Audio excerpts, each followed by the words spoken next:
Pyrometric Cones. These little guys are your temperature guide for your kiln. There are two sizes, small and standard. If you don't have self-supporting standard cones, you're going to have to create its own little base with a piece of clay. You need three sizes of cones, the center cone being the one that you want to aim for, the temperature you want to aim for. When you sit them in your little piece of clay, you're going to put them inside your kiln so that you have a way of seeing them through the peephole, even if you have to put them up on a little stilt. The center cone is going to melt to the temperature that you want your firing to be. The cones on either side will tell you how close you are to that correct temperature.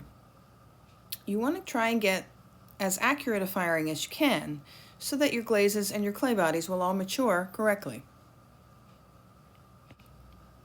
If you're using small cones, you usually need to use a kiln setter. Now, I have an older kiln in our building, and what we have is this little contraption that's on the center of the kiln that holds the kiln, the pyrometric cone in place. When you set it just correctly inside these little points, the kiln will fire and the cone melts to the correct temperature and it shuts off the kiln. I tend to keep these after every firing so I can see how consistent it is and if it's doing it correctly. There are many different brands to choose from. In the next video, let's see how to set up the kiln on the inside so that your shelf supports and your projects don't interfere with your kiln setter.